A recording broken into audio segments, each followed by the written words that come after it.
Alright,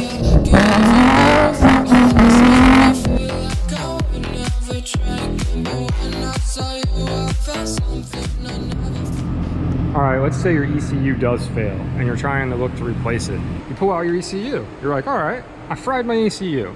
I guess I'm gonna have to buy a new one. So you pull it out, you think, oh, no big deal. This is easy. Just 3 bolts on it, pulled it out, and you're like, alright, what's the part number on it? You go down, you look, and you see it says, what is that? MEC 65-280C1. You put that in Google and you find nothing. You might find something that looks like this, but that's exactly the wrong part number. You do not want to use that part number. So your ECU, the part number has to be exactly matching this exact ECU. So if you have a standard, a 6-speed, it has to be that ECU, or if it's an automatic, not just the same year of the car. And there's different ECUs in different years, or in the same year. Depends if it's half the year, or if it's through half the year, they might have used a different ECU. It has to be specific to your car. So this video I thought would be useful because I'm going to show you exactly how you find that ECU part number, because if you call the dealership, they will not give you that ECU part number, because I tried. Because I was looking, thinking that my ECU was fried, and no one could tell me whether or not, if I brought this into them, if this ECU was good or not. So I was chasing a wire that I thought I had a short because I could not connect to the ECU. And I was like, well, maybe my ECU did fry, because I smelled burnt electronics when the car died on me with no engine code. And I thought, well, maybe I've never really smelled burnt electronics before, which was that coil pack that melted.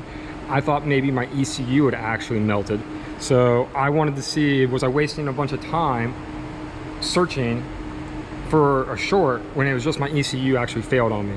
And a lot of shops, tuners told me, they're like, the ECU never fails. Like, look at old 240SXs. They still have ECUs that are running. And they're absolutely right. This ECU did not fail. I even opened it up to try to get and look on the inside to see if it was melted, which was a dumb idea because it was all rubber sealed and it was hard to pull it apart. And I'm glad I didn't damage it, because I barely pulled it apart to look in, and I could tell you can't pull it apart without doing damage to it. So that's why I stopped.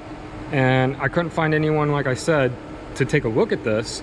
So that's why, because I'm here in San Diego in California. I called a bunch of tuning shops. They didn't have a way to bench test it. I called regular shops. None of them, they couldn't test it. So I sent it to my man Tim over at Exact Dyno in Phoenix, and he was able to use a bench test and test it. These things look good. Calipers look amazing, especially with that reflective wrap on them. Like, look at it. You see it? Like, look, oh, they glow. Anyways, back to the ECU. So to find the ECU part number, if you have an UpRev cord, we'll go around here real quick. I'll show you. We'll go inside and I'll show you how to find the ECU part number. Oh wait, this ain't my car. Man, those hood lines really look the same, that ageless design. Woo. Let's go over here and I'll show you guys how to find the ECU part number. So hook up your laptop. Make sure you have the UpRev cord cable plugged in. And then all we're going to do here is we're going to go ahead and log in real quick. Turn that air down so it doesn't mess up the video. I'm lazy.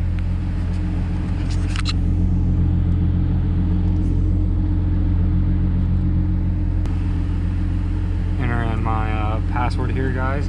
No peeking.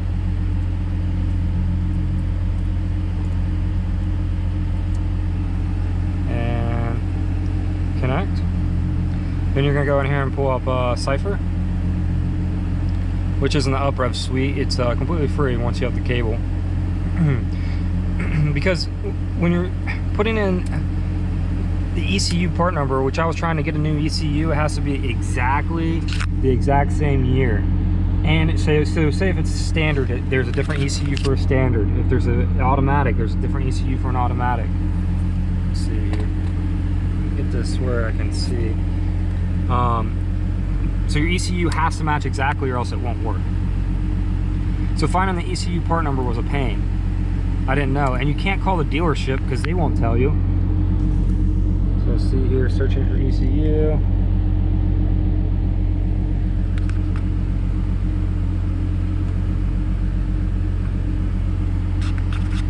all seat heaters are off, everything. There it is. So right there's your ECU part number. So mine's 23710 AC81A. And it has to be the exact part number or else it won't work. So I found that useful information because I was looking to buy a new ECU. I was looking to buy a new ECU because I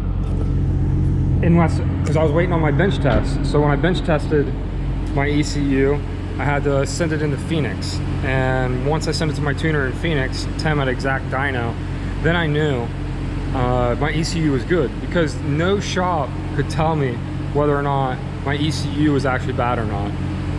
And I wouldn't want to take it to the dealership because they're not going to work with a modified ECU. So that's why I just went ahead and sent it to my tuner. And I called the tuning shops here in California, and a lot of them, they didn't have a bench test to test my ECU. So I just had to send it to him and wait. And once he called and told me, hey, my ECU is good, I quit searching for an ECU because trying to find an ECU that matched this car was actually, it wasn't the easiest thing, but they're kind of expensive. So I thought that would help you guys, just show you how to find your ECU part number. If you run into a situation where something happened and it fries your ECU, then you know how to find the part number so it matches exactly with your car.